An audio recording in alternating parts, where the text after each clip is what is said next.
하나님 말씀 창세기 25장 1절에서 10절 말씀입니다.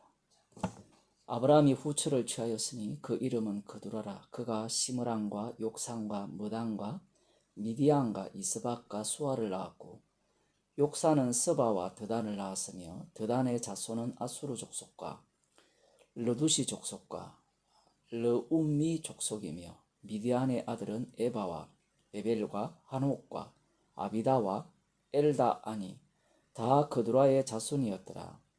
아브라함이 이삭에게 자기 모든 소유를 주었고 자기 서자들에게도 재물을 주어 자기 생전에 그들로 자기 아들 이삭을 떠나 동방 곧 동국으로 가게 하였더라.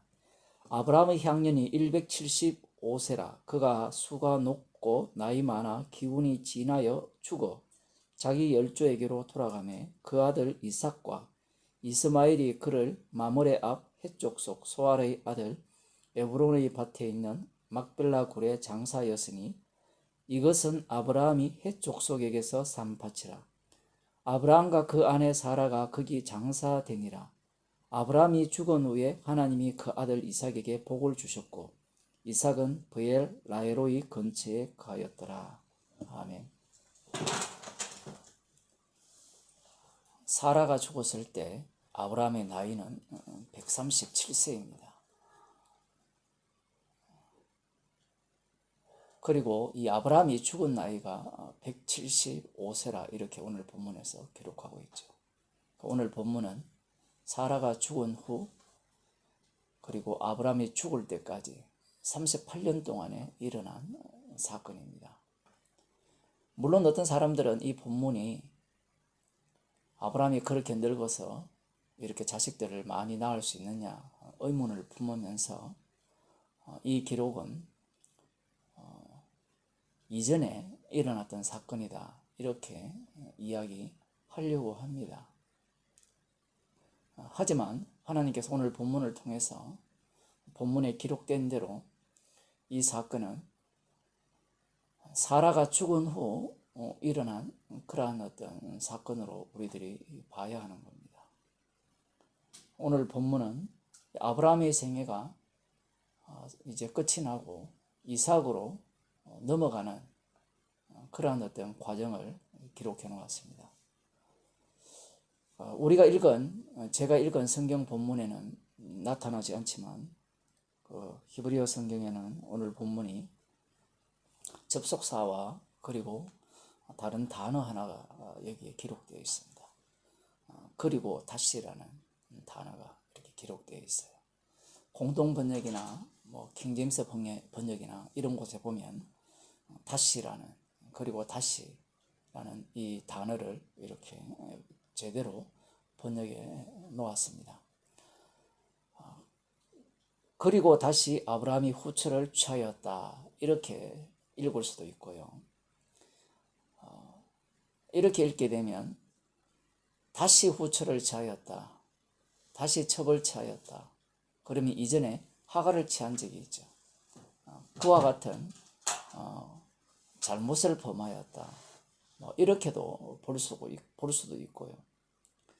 또 하나는 그리고 다시 아브라함이 후처라는 단어가 이 히브리어 단어가 아내라는 의미가 더 강합니다.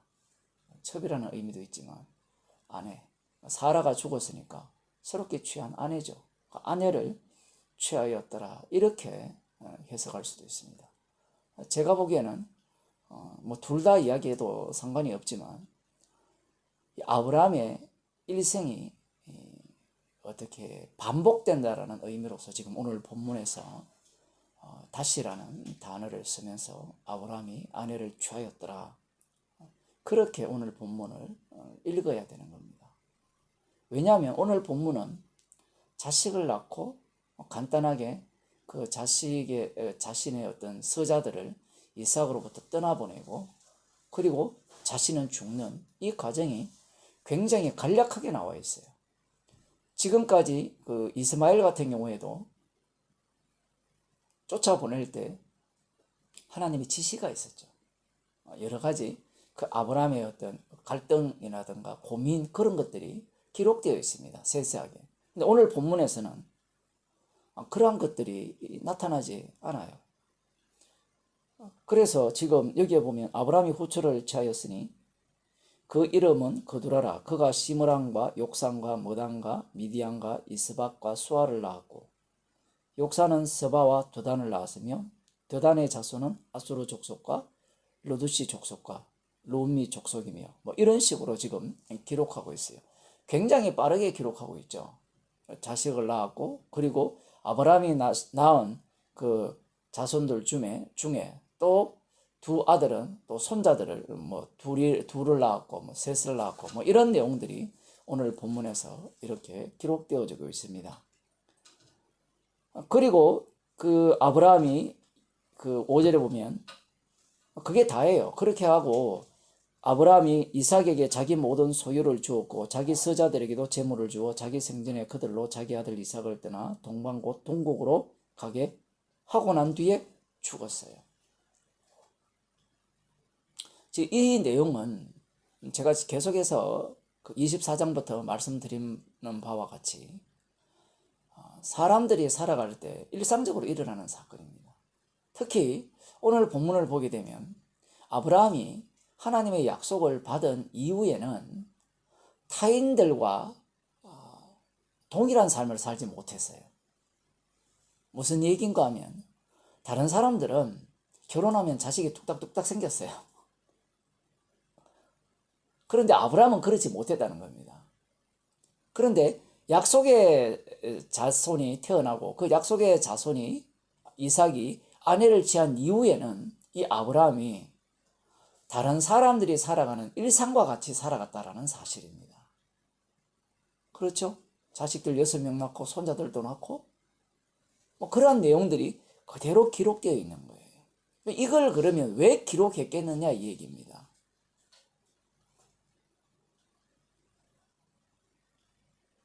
우리가 보기에는 그 아브라함의 생애가 굉장히 특별한 생애가 맞죠. 특별한 생애가 맞아요. 그러나 주변 사람들이 볼 때는 그렇게 사는 사람들이 있어요.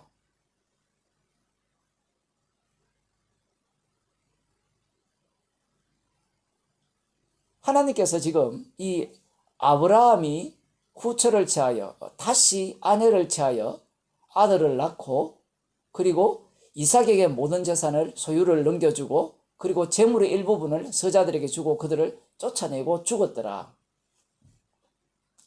여기에서 이 세상 사람들이 살아가는 사람들과 다른 점이 딱 하나 있어요. 죽는 것은 똑같죠. 결혼하는 것도 똑같고 자식을 낳는 것도 똑같아요. 차이점이 무엇입니까? 심지어 뭐까지 똑같아요? 장자에게 모든 소유를 넘기는 것도 똑같고 서자들에게 재물을 주는 것도 똑같고 그들을 쫓아내는 것도 똑같아요. 다른 점이 있어요. 다른 점. 이삭이에요. 이삭. 이삭은 약속의 자손입니다. 아브라함은 이 땅에 태어나서 일생을 살아가죠. 지금 우리가 12장에서 24장까지 보면 굉장히 아브라함이 특별한 삶을 이야기하는 것 같지만 25장에서는 다른 사람과 다르지 않는 삶을 살면서 거기에서 아브라함은 태어나면서 죽을 때까지 이 땅에 남기는 인물이 있죠. 이삭. 약속을 남기면서 아브라함은 죽는 겁니다. 그리고 죽어서 어디에 장사 지냅니까? 어디에 매장됩니까? 막벨라굴이죠. 자신이 돈 주고 산 그 사라가 묻힌 그 매장지, 묘지죠. 아브라함은 태어나서 죽으면서 약속의 땅과 약속의 자녀를 남기고 죽은 거예요. 그게 아브라함의 생애입니다. 그러면서 11절에 보면 아브라함이 죽은 후에 하나님이 그 아들 이삭에게 복을 주셨고 복을 받았다면 안 죽어야 되거든요. 복을 남기기 위한 이 복은 약속으로 주어지는 복이죠. 이 복을 남기기 위한 아브라함의 생애였다는 사실입니다. 많은 사람들이 이런 질문을 하죠. 하나님께서 왜 우리에게 이 세상을 살게 하시는가? 아니, 자기 뜻대로 할 건데 왜 살게 합니까? 그런 질문을 많이 해요. 그 질문에 대한 답변이 여기에 나와요. 타인과 성도가 달리 사는 게 없습니다. 똑같아요. 믿지 않는 자와 믿는 자가 사는 그 삶의 방식. 그러나 주님은 성령 받은 자기 백성 속에서 남기고자 하는 바가 있어요. 무엇을 남기고자 하는가 하면 바로 하나님이 하신 일을 드러내기 위해서 이 땅에 살게 하시는 거예요. 태어나게 하고 죽이시는 겁니다.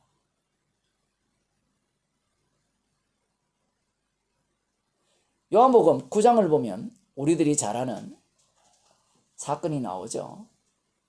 태어날 때부터 소경된 자가 있습니다. 제자들이 묻죠.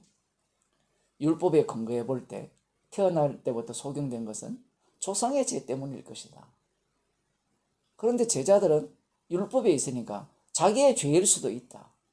왜냐하면 구약에 보면 두 가지 종류로 주님이 말씀하시기 때문에 범죄하면 부모의 그 저주가 자식에게로 간다는 말씀도 있지만 각자의 죄로 인해서 각자가 벌을 받는다라는 말씀도 동일하게 등장하기 때문에 이 제자들이 질문을 할 때 예수님은 이 두 가지 구약에 나온 이 두 가지 그 질병의 원인을 완전히 뭉개버립니다.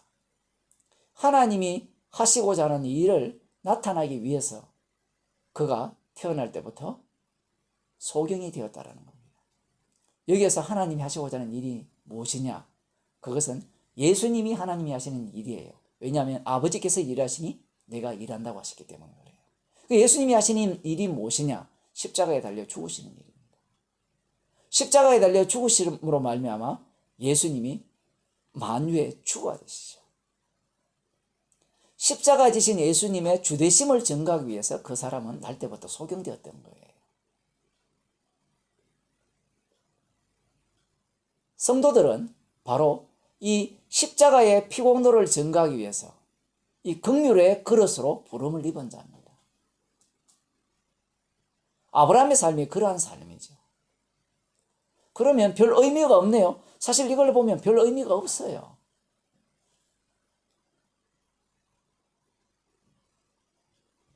아브라함 본인에게는 의미가 없습니다. 남기고자 하는 바는 약속이기 때문에 그래요. 날 때부터 소경된 자 본인 입장에서 한번 생각해 보세요. 지금까지 20살이 되었을 때 20년 동안 소경으로 살아왔어요. 하나님이 하시고자 하는 일을 나타내기 위해서 살게 하셨다는 겁니다. 그렇게 태어나게 하셨고요. 불만이죠. 그럼 여기에서 우리가 주목해야 되는 부분이 딱 한 번이잖아요. 예수님을 만났을 때. 그러면 그전에는 어땠느냐? 그 이후에는 어땠느냐? 이 하나님이 하시고자 하는 일을 나타내는 인생을 그전에는 모르죠. 예수님을 만난 이후에는 그 일을 반복하며 사는 인생이 돼요.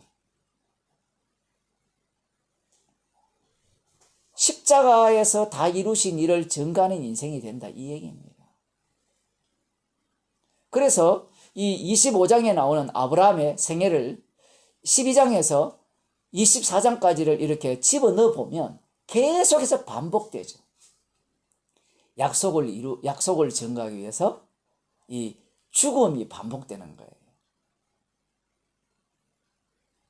그러면서 오늘 본문에서 중요한 한 부분이 등장합니다. 아브라함은 남들 하듯이 똑같이 하는 거예요. 이삭에서 모든 소유를 이렇게 주고 라고 했을 때 나머지 재물들도 다 이삭에게 가야 되는데 일부분 재물들은 이 서자들에게 주죠. 이게 아브라함의 한계성입니다. 아브라함은 죄인으로 나타나야 돼요. 그러면서 아브라함은 자기의 전생애를 통해서 남길 것은 무엇이냐? 달리 말하면 남긴다라고 하면 자기가 남기는 게 아니고요. 약속만 남기고 가는 거예요. 이런 시가 있어요. 한 송이의 국화꽃을 피우기 위해 봄부터 소쩍새는 그렇게 울었나 보다. 십자가 피만을 증거하게 하기 위해서 아브라함은 태어났고 살다가 죽게 되었다는 사실이에요. 그게 날 때부터 소경자의 인생이고 오늘날 성도의 인생입니다. 성도는 날마다 이 십자가에서 다 이루신 그 주님을 전가하기 위해서 날마다 죽는 자로 살아가는 인생이라는 겁니다. 남길 것은 아무것도 없어요. 내 이름을 남기는 것도 아니고 내 업적을 남기는 것도 아니고 십자가에 피 공로만 남기다가 사라져야 하는 게 성도의 이 땅에서의 삶입니다. 그것을 위해서 주께서 우리를 부르신 거예요. 그러니 피만을 남기기 위해서 성도는 살아가는 모든 삶의 모습들이 자기를 부정하는 인생이 된다는 사실입니다. 그 부정하는 가운데 주님의 피공로가 증거되고 자랑이 된다는 사실이에요. 사람들이 열심히 돈을 벌고 재산을 모으잖아요. 아브라함도 똑같아요. 돈을 벌었어요. 열심히. 말씀으로는 복을 받았다라고 이야기하지만 자기가 수고한 거잖아요. 어쨌든. 그 복을 자식에게 다 물려주기 위해서 그랬어요. 실제로 그랬죠. 우리도 이러고 싶잖아요. 돈을 많이 벌어서 많이 물려보고 싶고. 그 물려주는 것이 십자가의 피만을 남기기 위한 것이라면 그렇게 하시면 됩니다. 기도하겠습니다. 우리를 부르시고 우리를 이 땅 가운데서 살게 하시는 이유는 십자가에 달려 죽으신 주님의 그 피공로를 증거하고 주님의 주되심을 증거하기 위해서 날마다 살리시고 죽이시는 그 삶 속으로 우리를 인도하심을 감사드립니다. 믿음의 조상 아브라함처럼 우리가 지나간 자리마다 십자가의 피 공로만 남기게 하옵소서. 예수님 이름으로 기도드리옵나이다. 아멘.